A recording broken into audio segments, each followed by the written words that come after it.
Bueno, hablemos un poco sobre las mediciones de la rapidez de la luz, ¿sí? Cómo se mide, con qué se mide, quién es Alois Romer, Hippolyte Fission. Entonces, hablemos pues, empecemos diciendo que para entender los conceptos de luz y color, pues es uno de los puntos clave del diseño pues, de iluminación, ¿sí? Aunque se trata de dos fenómenos físicos y biológicos. Bueno, se puede decir que son extremadamente, a menudo se les suele dar por sentado. Entonces, en primer lugar, explicar la luz puede ser una tarea incomplicada, pues cuando vemos que la luz de los diferentes colores, en realidad lo que estamos viendo es una parte muy pequeña de los espectros electromagnéticos. Entonces, la cual se domina un rango visible.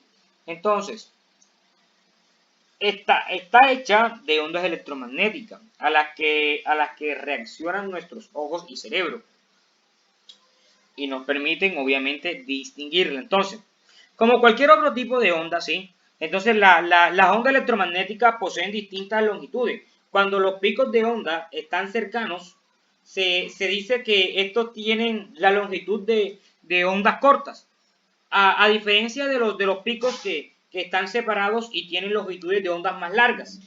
Entonces, las mediciones en el color es usual caracterizados por la longitud de onda. Y de tal modo, pues, el espectro visible varía del color rojo claro como una longitud de onda larga a violeta que vendría siendo una longitud de onda corta. Entonces, conteniendo otros, no, más bien contenido entre ellos todos los colores, pues nuestros ojos pueden percibir distintos colores. Entonces, la longitud de onda, sí, y la luz visible, pues pueden tener una relación, la cual pues podría ir aumentando en nanómetros, que vendría siendo la medida, y la longitud de onda. ¿Cómo es la longitud de onda? ¿Cómo se llama? Pues están los rayos gamma, los rayos X, los rayos ultravioleta, los rayos infrarrojos, el radar, la FM, la TV, onda corta y la M, ¿sí? Entonces, para hablar de eso un poquito más, deberíamos de hablar de lo que es la radiometría y la fotometría. Entonces, decimos que nosotros podemos percibir que la luz, diferente de como la ve un sensor de luz, en torno a este fenómeno, muchos experimentos han sido realizados llegando a concluir que el ojo humano es más sensible a los colores, a los colores y longitudes. Entonces, como esto está como el color amarillo y verde, ¿sí? Los cuales pues son las longitudes de onda, también como el rojo y el azul. Entonces, eso significa que dos fuentes de luz, una roja y otra amarilla, ambas con la misma cantidad de energía, entonces el amarillo va a parecer más brilloso que el rojo. Esto se debe a cómo varía la sensibilidad en nuestros ojos. Entonces, y la diferencia entre mediciones de energía objetiva y cómo los humanos perciben la energía y el brillo es la diferencia entre radiometría y fotometría. Entonces, por lo tanto, la radiometría será la medición de la propiedad absoluta de una fuente de luz, mientras que la fotometría es la que es comparada con las respuestas espectrales del ojo humano. Entonces, hablemos un poquito de las mediciones. Entonces, los dispositivos de medición fotométrica, ¿sí? Son extremadamente importantes, debido a que los profesionales pueden determinar cuantitativamente cómo se percibe la luz realmente. Entonces, está el flujo luminoso, la luminancia, la intensidad luminosa y la iluminancia. Entonces, si todos los tipos de mediciones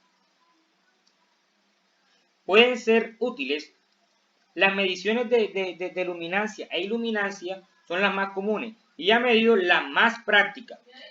Entonces, las primeras evalúan la luz emitida por fuentes de luz, a cierto ángulo relativo al plano de emisión y a cierto punto dentro de ese plano. Entonces, por esta razón, entonces, los medidores de luminancia son a menudo conocidos como medidores de punto. La unidad de luminancia es la candela por metro cuadrado, ¿sí? Entonces, también tenemos que las mediciones de la iluminancia determinan pues la cantidad de luz que cae en una superficie de su unidad de medida, como son los fluxes, ¿sí? O las leuses. Mientras que entre las mediciones de luminancia y luminancia pues pueden ser consideradas como sutiles. Entonces, ahora pues cuando se habla de instrumentos de medición y color existen pues dos subcategorías. Entonces, aquellos que se encuentran en aquella primera categoría como la base de filtro, mientras que están también los otros de base espectral, pues entonces un instrumento ¿sí? de base de filtro pues contiene tres filtros ¿sí? que aíslan pues obviamente la luz roja, la azul y la verde. Entonces, están designados para igualar la respuesta de los humanos. Entonces, la luz pasa a través de esos filtros y cuando llega al sensor, los valores de los tres colores pues deben igualarse en los humanos, a tal cual como lo percibe. Entonces esos instrumentos pueden calcular de qué color aparece la luz para usar los valores del rojo, verde y azul, tal cual como nuestros ojos lo hacen. Ahora bien, hablemos sobre los instrumentos de base espectral. Entonces, esos instrumentos son los que funcionan de manera diferente. Con la luz se divide en longitudes de ondas individuales, al igual que la luz blanca que se rompe en las longitudes de onda cuando brilla a través de un prisma, ¿sí? Del prisma de Newton, por decirlo así, o sea, creando una película de colores diferentes. En este caso puede ser un arco iris, ¿ya? Entonces, luego de que esa luz ya se haya dividido, entonces los instrumentos cuando cuentan pues con una variedad de sensores que miden las propiedades de cada longitud de onda de luz, entonces individualmente pues para calcular de qué color era la luz inicial. Entonces si los instrumentos a base de filtros son simples, rápidos y menos costosos, pues eso sería pues una contraparte espectral, ¿cierto? Pero no brindan tanta información sobre la luz. Sin embargo, los instrumentos espectrales que ya determinan no solo la intensidad de color, sino también la energía en cada longitud de onda a través del espectro visible, ¿cierto?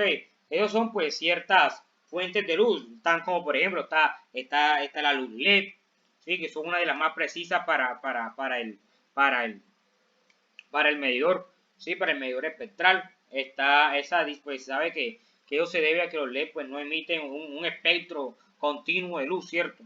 Sino picos angostos de una longitud, de una luz específica. Entonces, ese factor importante pues no se podría saber pues si fuese medido con uno de filtro, ¿ya? Entonces están pues los tipos de luz con los parámetros. Entonces se ofrece pues, el amplio rango de instrumentos precisos y de alta calidad como el de luz y el color, como el CS150, el CS160, etcétera, etcétera. ¿Ya? Eso hablando en ese contexto. Aquí, bueno, ahora hablemos un poco sobre la aproximación de un rayo en óptica. Ahí, bueno, en la rama de la óptica geométrica es conveniente, pues, representar una onda luminosa con rayos en lugar de frentes de onda. Eso se conoce como la aproximación de rayos para rayos. Suponemos que una onda que se mueve a través de un medio viaja en línea recta en la dirección de su rayo. Entonces, no siempre es posible utilizar esta aproximación. Cuando una onda topa con una barrera, pues, que tiene una abertura circular, se presentan los siguientes casos. Aquí lo pueden leer. No enfocaremos tanto en eso de la aproximación. Pasemos a hablar sobre la reflexión, perdón. Entonces,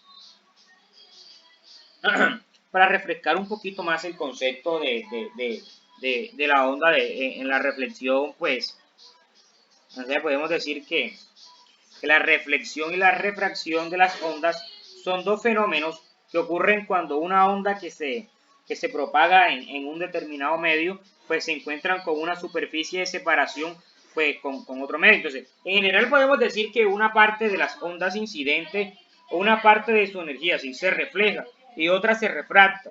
Entonces, vamos a mirar ahora ambos casos o ambos fenómenos. Entonces, vamos a analizar sobre la reflexión. Entonces, hablemos un poquito sobre reflexión. Entonces, ya sabemos que la reflexión, pues, aquí como ustedes pueden leerlo, nos dice que es el cambio de dirección del movimiento. Entonces, cuando hablan de eso, aquí hay un ejemplo que es bastante concluso, que es de rayos incidentes y el de rayos reflejados, donde el ángulo el ángulo de rayo incidente y el de reflexión pues deben ser iguales.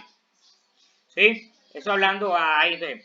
Bueno, entonces, el ángulo que forma la onda incidente, ¿sí? Y la reflejada pues con la normal, aquí como lo están viendo en ese diagrama, entonces la superficie pues de separación, que es la de color rojo, es el mismo, ¿cierto? Es el mismo, debido a los ángulos restantes. Entonces ahí hemos representado pues los frentes de ondas incidentes con el color azul y los de la reflejada con el color verde. ¿Ya? Entonces, hablando un poquito acá de lo que es el principio de Hayes, dicen que las leyes de la reflexión pueden deducirse pues, aplicando el principio de Hayes en una onda que incide con cierto ángulo, alfa, ¿cierto? En una superficie de separación de dos medios.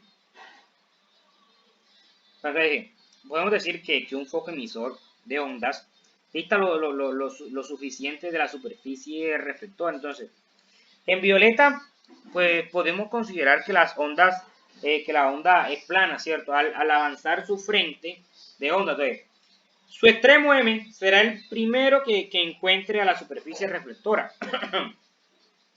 Pues eso ocurrirá en el punto A, ¿cuándo qué? Cuando, cuando se pueda se pueda pues, convertir en el nuevo centro de, de emisor en las ondas secundarias. Bueno, también podríamos hablar un poco de lo que es el cambio de fase, que se da más que todo en las cuerdas, si no estoy mal, ¿sí? Donde hay una secuencia que va en izquierda, derecha y así sucesivamente. ¿Ya?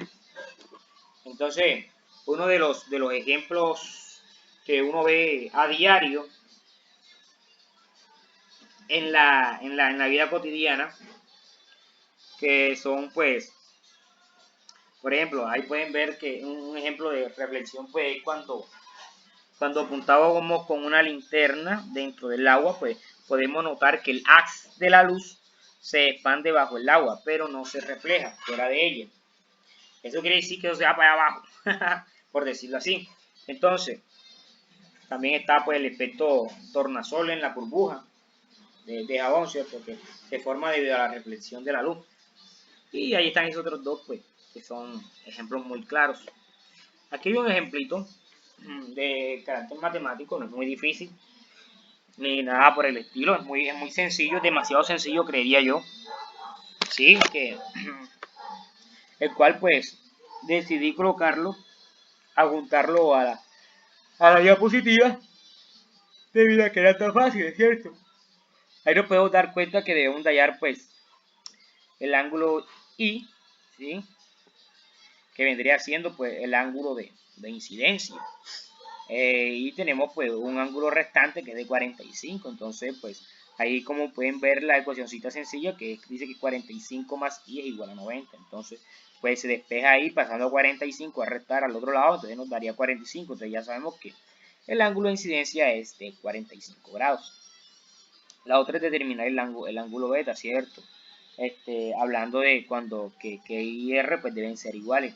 Eso tanto, eso es para, eso, esa ecuación que ustedes, esto que está aquí pues, lo coloqué diciendo exactamente que refleja, el incidente debe ser igual al refractado, ¿cierto? Hablando en ángulo, ¿cierto? Ahí en ese esquema pues, ahí voy a dar cuenta que, ¿sí? Que vamos a buscar a beta. ¿Dónde está beta? Beta está aquí. Entonces, decimos pues que 30 más 130 grados, ¿sí? Más beta es igual pues a 180. Entonces ahí como se dan cuenta, hemos despejado a beta. Y pues obviamente pues pasamos a 160 que está sumando a restar. Y nos daría pues 20. Era 20 grados.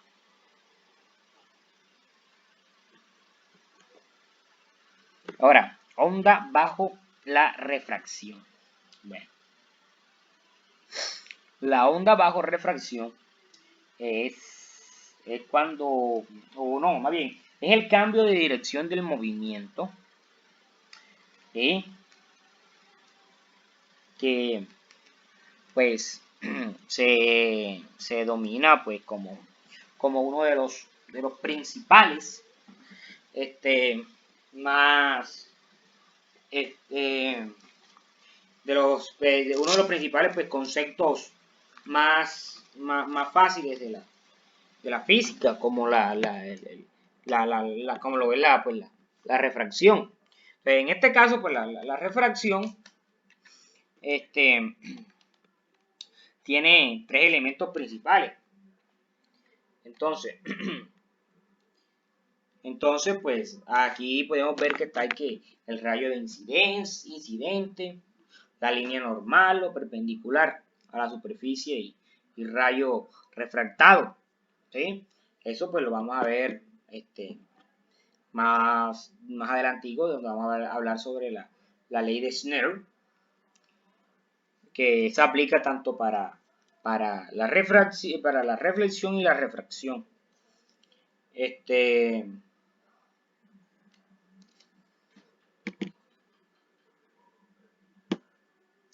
Bueno, cierto, entonces, aquí podemos darnos cuenta, así que el rayo incidente automáticamente cambia de dirección cuando entra a la superficie de agua. Entonces, ¿qué podemos deducir de eso? Podemos decir que el índice de refracción, pues, es mayor, por decirlo así. Entonces, ahí ya se ve cuál es la diferencia entre la reflexión y la refracción. Simplemente que cambian de dirección el rayo cuando atraviesa pues una superficie. Entonces, ejemplos concretos de refracción. Ahí está, que un pez en el agua, visto desde su superficie, su posición no es la misma a la que vemos estando fuera del agua. Entonces, ya sabiendo todo eso, ¿cierto? Entonces, eso ya sería un concepto muy básico. Hablemos un poquito aquí sobre lo que sería esos rayos, ¿cierto? Entonces, como por ejemplo la ley de Snell, la que marca pues la relación entre el ángulo de incidencia y la de la refracción. Que de hecho yo ahorita en el video pasado, no, en la diapositiva pasada, mostré que la I debe ser igual a la R. Bueno, eso es la ley de Snell. Entonces podemos decir que las velocidades pues están en los medios. ¿Sí? Bueno, refracción, la refracción más que todo ocurre cuando una onda pues pasa de un medio, de un medio con una determinada velocidad a otro con una distinta, ¿cierto? Ahí pues se observa,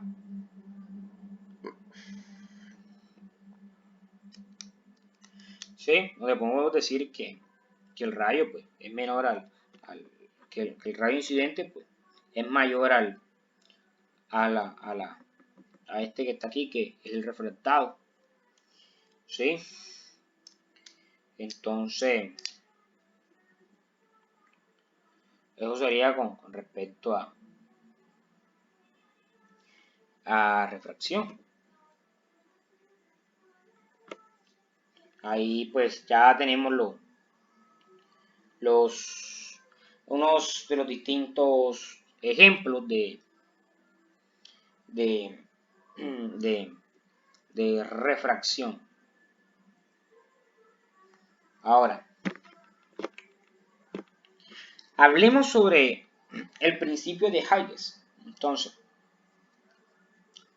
el principio de Huygens, pues, en la propagación, pues, de una onda, sí, depende, pues, obviamente, pues, del movimiento de su frente de onda. Entonces, conforme avanza, pues, el frente de la onda, pues, el movimiento ondulatorio, pues, se propaga. Entonces, el modelo, pues, nos permite explicar fenómenos ondulatorios relacionados con la propagación de ondas, tales como la reflexión, la refracción y la difracción. Entonces, eso lo hizo Christian Huygens, pues, en 1678, ¿sí? Él era un físico, él era astrónomo, holandés. Bueno, bien, entonces,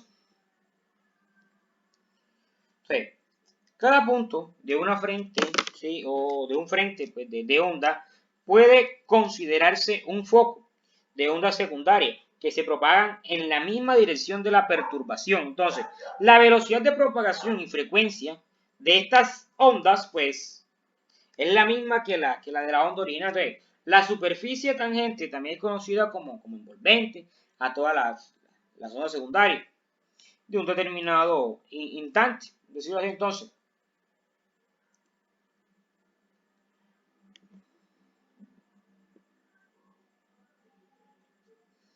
Ahora pues, ¿qué? Hablemos sobre la dispersión. 2 minutos.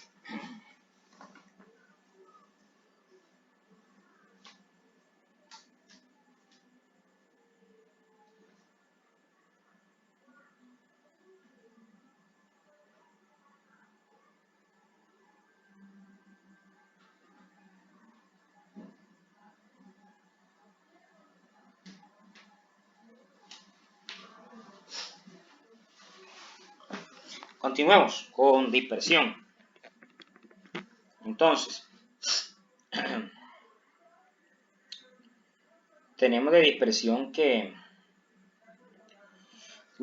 es el efecto, ¿sí? Por el cual distintas longitudes de onda se refractan con ángulos distintos al atravesar medios materiales. Hablemos de dispersión con respecto a un arco iris, ¿sí? Ya que estamos aquí viendo el prisma de Newton. Entonces, hablemos de esto. Tal vez, pues, el arco iris es uno de los ejemplos, pues, más conocidos de la dispersión, que obviamente pues, se da en la naturaleza de una forma muy, pero muy natural. ¿Cierto? En ese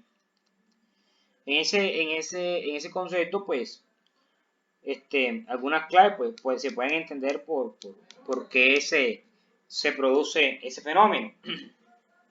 Entonces, hablemos de un poquito mucho más de las causas, ¿sí? Entonces, sabemos que la velocidad de la luz en el vacío es constante e independiente de su longitud de onda. Sin embargo, pues, su longitud, su velocidad, en cualquier otro medio, pues son distintos al vacío. Entonces, que si depende de la longitud de onda que tenga, entonces pues la dependencia la dependencia, pues, se sabe que a las estructuras moleculares, entonces, de los materiales, entonces, es la responsable de que en última instancia, pues, el índice de la refracción dependa de la longitud de onda. ¿Ya? Entonces, el ángulo de refracción de un rayo de luz, pues al atravesar un medio material depende de su longitud de onda. Entonces, el fenómeno de la dispersión de la luz, las distintas longitudes de onda que componen un rayo tomarán un ángulo de refracción ligeramente distinto. Entonces, aquí ya ahora podemos hablar de lo que es el número de Javi. El número de Javi pues, nos dice que es para cuantificar la dispersión de un material. ¿Cierto? Generalmente se obtiene midiendo pues, el índice de refracción a distintas longitudes de onda. En este caso, pues sería, ¿qué? Sería, ¿qué color aquí? Sería el amarillo, sería el azul, el rojo, ¿sí? Ahí se puede, pues, obviamente, aplicar su ecuación donde nos dice que B es igual al número de Javi, también conocido como el valor de B o el valor de V, que se trata de un número adimensional. Entonces también ya arriba encontramos lo que es nd menos 1 sobre nf menos nc. Entonces, que esos son ya los índices pues, de refracción del material a la frecuencia del amarillo, azul y rojo. Eso pues, también recordemos que el índice de refracción es el número dimensional y observa que el amarillo pues, se encuentra en el espectro visible entre el azul y el rojo, situados en muchos más en los extremos. ¿Ya? Bueno, hablemos un poquito sobre el prisma de Newton. El prisma de Newton, pues, se le induce pues, una luz blanca, ¿sí? Igual que sabiendo que las longitudes de onda, pues, son más cortas y pues se desviarán más que las largas. Ahí lo vemos. Entonces, de esa manera, pues, se puede decir que Newton demostró que en contra que en contra de la creencia de la época, pues los colores de la sustancia, pues, no provenían del interior de las mismas. ¿Ya? Bueno, entonces, ya aquí pues hablaremos un poco sobre lo que es la reflexión total. Entonces, ya aquí la reflexión, pues, aquí sabemos que es el fenómeno que se produce cuando un rayo de luz pues atraviesa un medio de índice de refracción. Entonces, de menor que un índice de refracción continuo, por decirlo así, o haciendo la comparación. Entonces, uno debe ser mayor al otro, ¿sí? Entonces, en el que se encuentra, entonces, se refracta de tal modo que es capaz de atravesar la superficie entre ambos medios reflejándose completamente. Entonces, eso es lo que dice pues la teoría. ¿Ya? Aquí podemos ver pues que se puede utilizar en la fibra óptica. Eso hablando de, ¿sí? Entonces, ¿por qué se utiliza en la fibra óptica? Entonces, ¿para qué? Para conducir la luz a través de la fibra óptica, pues sin pérdida de energía. Entonces, en una fibra óptica, el material interno tiene un índice de refracción más grande que el material que lo rodea. El ángulo de la incidencia de la luz es crítico para la base y su revestimiento se produce en una reflexión interna total que preserva pues, la energía transportada por la fibra. Eso es lo que se ve aquí. Y pues eso sería toda mi exposición. Gracias por su atención. Mi nombre es Marlon Herrera.